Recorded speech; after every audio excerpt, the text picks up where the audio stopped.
Exclusive.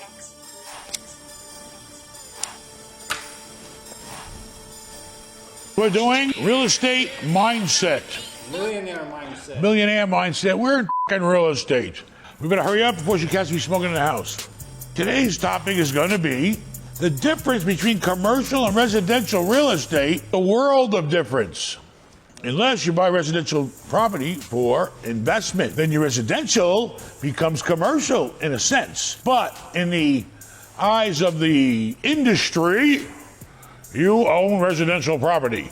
Now, it could be residential income property, or you can live in it. Residential technically is 1 to 4 units.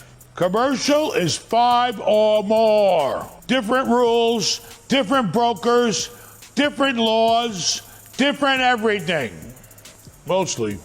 But if you got a residential income property, you're going to be considered commercial, because especially if you got more than 4. It could be 4 here or 1 there or 2 there. Residential is typically to help the homeowner. That's why the laws are different. Okay? Most people buy residential, they buy a house to live in. But people are buying for all kinds of reasons now. Renting them by the day, renting them by the night, renting them by the month, renting them by the week, renting them by the year. You know, I heard of people renting out fucking rooms. Okay? That's where Rafal started at. That was when he made it out of his car.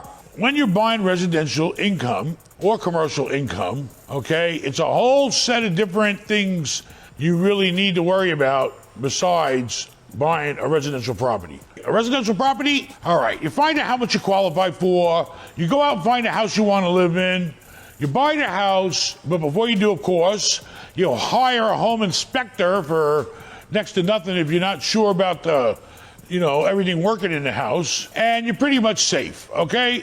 It's not a big giant transaction. It's a very important transaction if you're one of those people sitting around paying rent right now. That's your first step of getting off your ass and building some kind of life.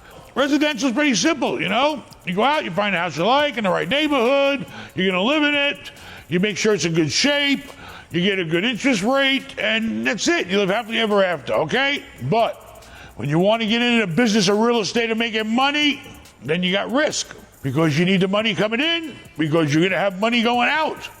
Now you're really, in my mind, I always felt when I bought anything, whether it was a duplex, a triplex, 100 units, 500 units, 1,000 units I bought one time like a nutcase,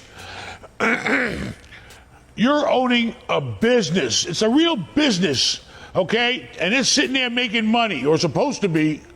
So when you're in commercial real estate, you got to be in the mindset. I don't care if you bought a single family house and it brings you in rent money every month. It's a business.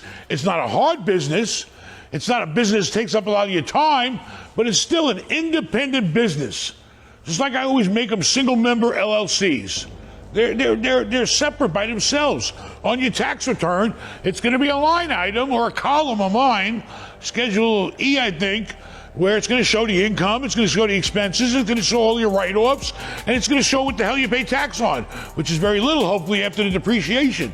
Think of it as a business you're buying. If you're going out looking for income property, you're buying a real business, okay? You got a lot of homework to do. If you go to benmallah.com, somewhere Rafal claims he put Ben's secret due diligence list on there, okay? Where he goes over all these things, he checks them off, provided they apply to the property, on what he needs to remember to look for before we buy a property. I think he needs to update it, because the retail, all kinds of new stuff is popping up that I never seen before. And there's like commercial apartments and commercial stores. Now you got, I don't even know all the categories of commercial. It must be a list a mile long. Today, I looked at something that I thought would be my ultimate dream retirement deal. It was some giant, 1 million square feet of warehouse space with big friggin' name companies renting the space out. I can't compete with the cap rate they're looking for. They're offering a very low cap rate. But you got industrial, which is where they're manufacturing stuff, and then you got EPA shit involved. Then you got light industrial, you got warehouse, you got retail, you got office, you got multifamily. There's probably more, and I don't even know them. You got the storage business. I think that's its own type of real estate now? I don't know. Or maybe it's considered light industrial. There's a lot of different types of real estate and commercial. You got to figure out which one fits you. Okay? You can't just jump into, I can't just jump into fucking industrial. I don't know shit about it. I can't just jump into, big giant warehouses. I'm going to do my homework and learn about it. Just like we're still learning about retail. And the hotel business is something new every day, which is more than owning commercial real estate. The hotel is really owning the commercial real estate and the business. That'll drive you nuts. What else you got? Thank God I ain't got to work in them. You got to be careful with retail. The only reason why you're going to buy retail cheap right now is if it's empty and vacant. That's where you're going to make your big money. Because the whole price and the value of retail or any commercial property is based on the space being occupied and rented and making money. So if you want to buy retail and you're getting a really good deal because there's no money coming in, but price per square foot you're getting a great deal, you better be ready to rent that space out. Okay, it reminds me of calling a couple of retail deals we're working on. Depending on the retail, well, regardless, if you have a loan on a property, you're going to have the building insured. Unless you get lucky, which I've had a couple of times, like a Home Depot, where they insure the whole damn building and everything. Then the bank's happy with that. As long as they list them on the insurance policy, everybody's happy. And I'm listed on it too. But typically, when you buy a commercial property, you're responsible for buying insurance for it. Get more than one quote, because there's a lot of fluff in that puff. There's a lot of hands it goes through before the person that's actually selling you the insurance. Get quotes, insure your asset. The bank's going to require it. Whatever type of insurance you need, get it. And make sure you got somebody's paying for liability that covers you too. Normally, you can take that insurance cost in retail and spread it out amongst all the tenants. So they pay for it. That's the beauty of triple nets.